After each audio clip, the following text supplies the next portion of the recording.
大家好，我係德 S，依家帶大家走入天水圍嘅銀座。天水圍嘅銀座咧就係全香港全天水圍先啦，全天水圍最大嘅商場，都係最貴嘅商場。我最近發現咗一件好恐怖嘅事情，不過呢件事就已經發生咗好耐㗎啦。係啊，可能係呢幾年或者4年左右啦嘅事嚟嘅。事情就係咁嘅，就係銀座咧，依家嗰個商場咧，佢改裝咗，佢有工程改修咗個工程之後咧，佢發現咗佢原來咧將我哋我哋依個公屋嗰邊嗰條通道嗰道門咧封咗。咁我諗咧，咁樣嘅話咧，我哋天水圍嘅居民咧，住公屋嘅居民咧就好難咧入去銀座嘅商場，唔夠方便咯，至少。咁我覺得佢喺度排斥緊我哋呢啲窮人咯。我哋依家走入去睇下。好啦好啦，我哋就嚟到啦。不過其實講排斥我哋呢啲窮人啊，公屋戶咧，我都係講下笑嘅。始終佢咁樣改裝咗之後咧，真係唔夠方便，同埋同平時嗰個設計咧又相違背。因為嗰陣時嗰個舊嘅設計咧係好方便到私樓嘅人啦，同埋公屋嘅人嘅。咁兩邊都方便到一齊行嚟，冇問題咯。大家都好開心啊，又好輕鬆。但係佢自從依家改建咗之後咧，我哋就冇咁方便去入去銀座嘅商場。我覺得佢排斥緊我哋咯。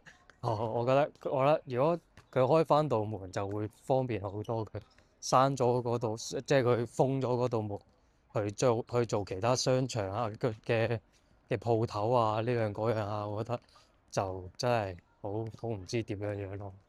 係啊，嗱，依家我就行到嚟呢一度啊，行到就係到照道理本身應該有嘅門口。嗱，就係到啦我。嗱，到啦，我依家已經到呢度，本身咧係馬會嚟嘅，依家咧就變咗做所有嘅好多嘅食肆啦。係啊，其實呢度咧就係個大門口啦。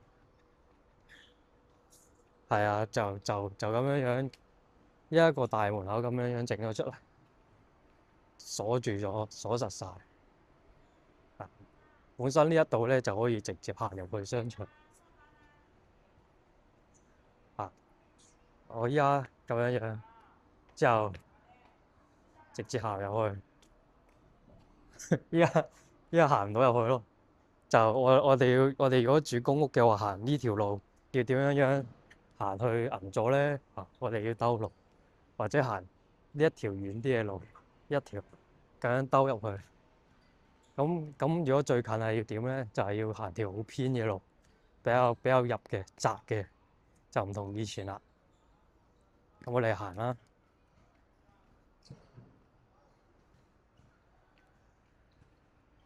我行落去啦，行落去。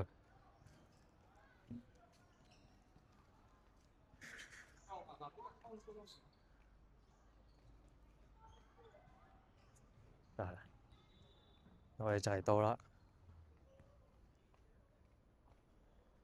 咁我哋就要行呢條窄嘅路，兜個大圈。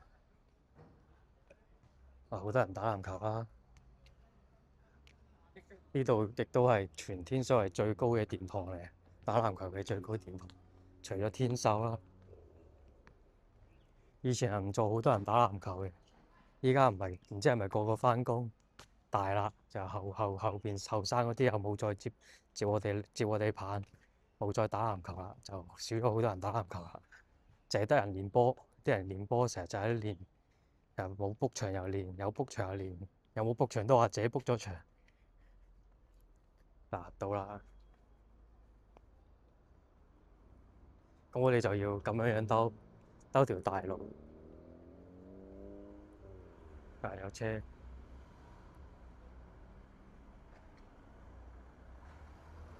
兜條大路，